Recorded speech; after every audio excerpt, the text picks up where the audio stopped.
felt like real people, which is always a good thing. Felt like real Italians. Like you get a sense of Queens and New York. It's a very, very much of a New York sort of film. The streets, the neighborhoods, it's all authentic. It was filmed right there, and it gives you those shots, even an introductory to the film of Met Stadium, City Field, and just the neighborhoods. It just feels very New York and very Queens. All right, so it's review time, and the movie we're going to be talking about today is Somewhere in Queens, directed, starring, and written by Ray Romano. And it's a very New York story. So let's take a look at it. Standing 6'2" Matthew Stick Russo!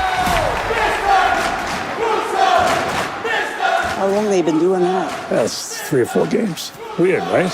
Yeah, I can see you hate it. Your kid, he had a good game. Where's he going to college? No, he's coming to work for us, a family business, construction. I'm a scout. If you want me to make a few phone calls, there might be a hole here or there. Some of those holes have scholarships. All right, so Somewhere in Queens, Ray Romano, very famous figure in comedy, and it's been around for a while. Everybody Loves Raymond. That's everyone knows that show. He plays a father named Leo in a big Italian New York Queens family, along with his wife Angela, played by Laurie Metcalf. But they're not the center of the story. They're big characters. I think the main story kind of revolves around Danny Brooks, played by Sadie Stanley, and the son of Ray Romano in this film, Styx, who's played by Jacob Ward. It's kind of his story. So the story is of the film. They are in this Italian family from Queens. They all work. The brothers, Ray Romano and his other brothers. One of them is played by Sebastian Maniscalco. So it's a good cast too, all around. But these are all brothers working together in a construction business. And the father doesn't want the kid Styx to go into the family business like everyone else that follows. Literally the sons, kids, everyone, even everyone in that family goes into that family business of construction. He just sees a lot of potential. The son, Styx, is a star basketball player, and they want him to go to college and kind of break the mold of the family. So that's where the story's centered. It's a comedy, some drama in it too, for sure.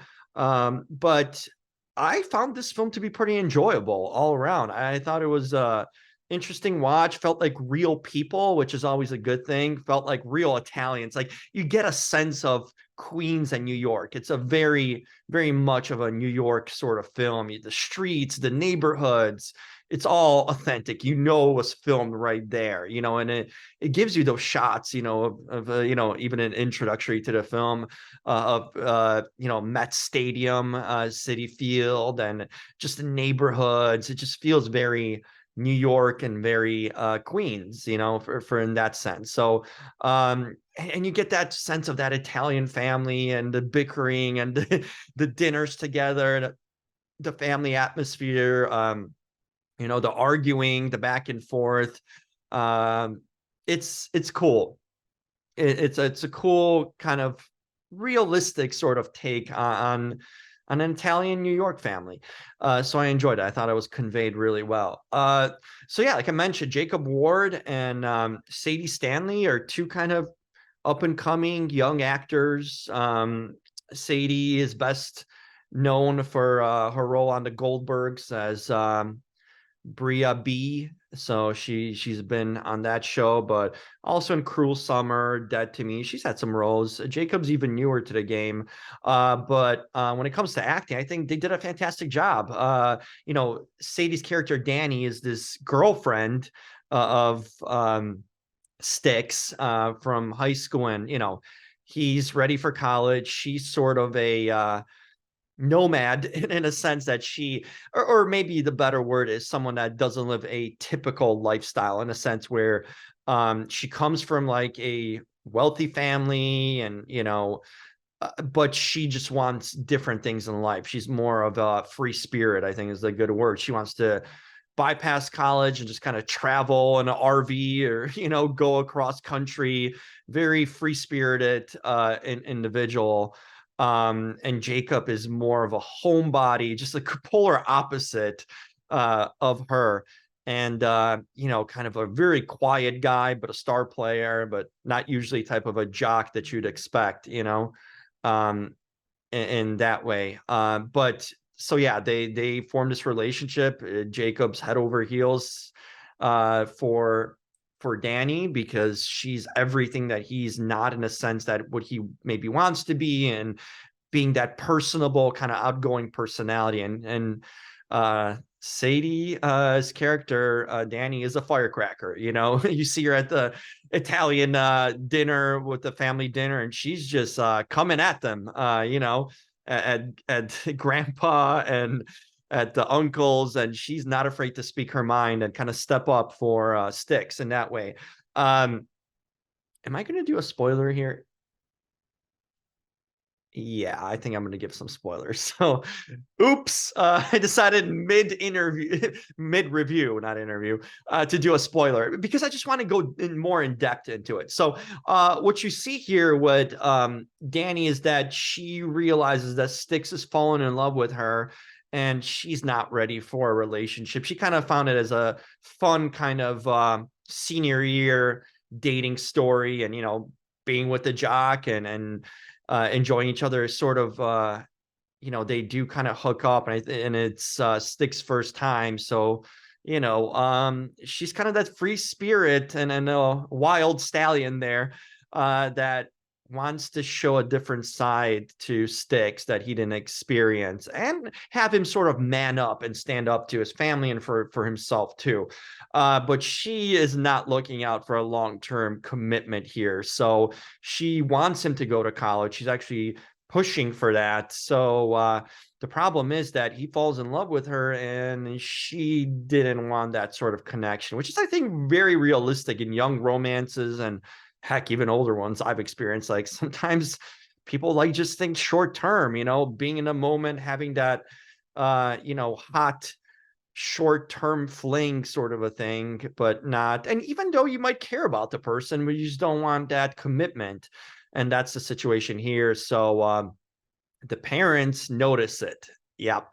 They see that she breaks up with him, and then Angela sees her at the mall making out with other guys. But Leo wants Sticks desperately to go to college and get a scholarship, so he tries to bribe Danny to stay with him and not break up with him until he gets that scholarship and it gets accepted to the school, because he feels that his son wouldn't be able to bear that kind of pain and hurt and loss and not want to go to school. So he bribes her and promises to get her a car if she stays with him longer. And that's sort of the mess starts there. And then one thing leads to another. Family conflicts arise as Leo finally kind of steps up to his family and tells him that he doesn't want his son to be, just like them all, and do the same thing, kind of the passage and right of way of working construction in that family. So then we also see Angela dealing with some personal issues too, about a cancer possible diagnosis there that she's not wanting to reveal, and kind of these are people who don't express emotions much, and I think the characters really illustrated well, and it was well written in a sense where they have a tough time. They're a loving family, they care about each other, but they have trouble kind of expressing emotions to each other, and kind of wearing the "I'm fine, I'm good," sort of face, even though they're going through struggles. So there's that struggle eternally for these characters with that, and you sort of see it there. And I thought it was really an interesting, honest portrayal of real people. So yeah, that's kind of what happens here. And ultimately,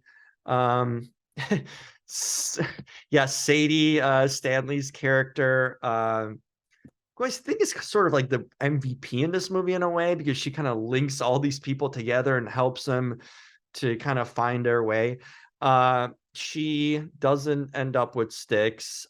He does find peace and finds you know, that he wants to go to school, and he learns that not only basketball is his love. Through being with her, he recognizes that poetry, which he wrote her, that's how he expressed his love to her, through a poem, a nicely written one, by the way.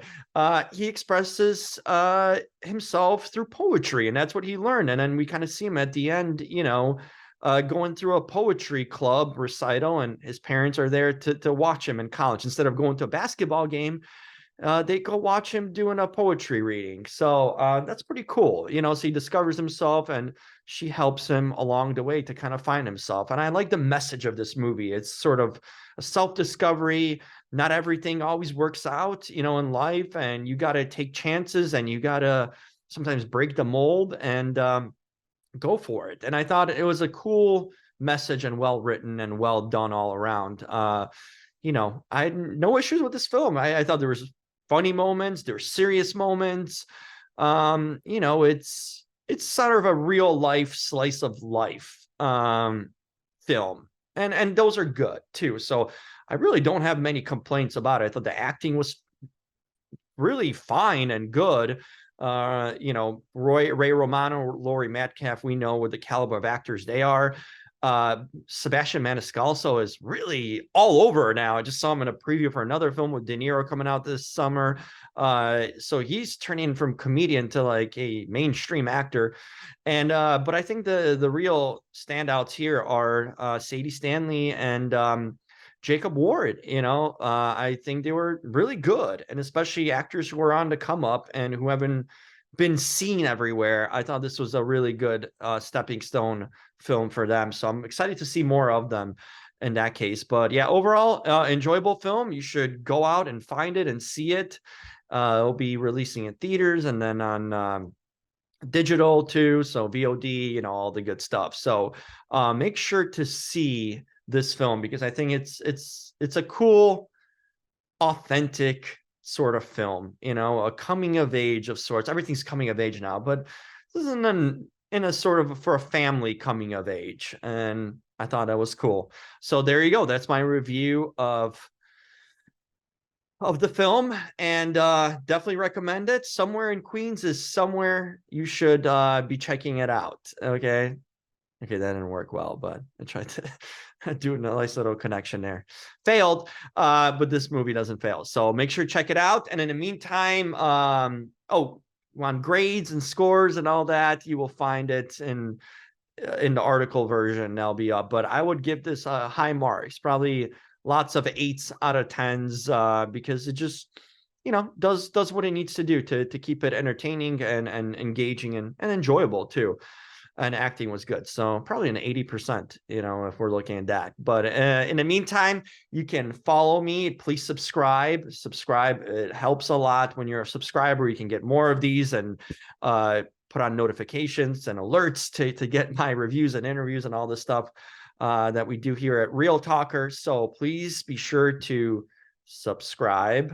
And follow me also on social media at The Real Talker and also at The Jim Alexander. We're talking about TikTok, Twitter, Instagram, all the stuff. It's at the THE Jim Alexander, at The Real Talker.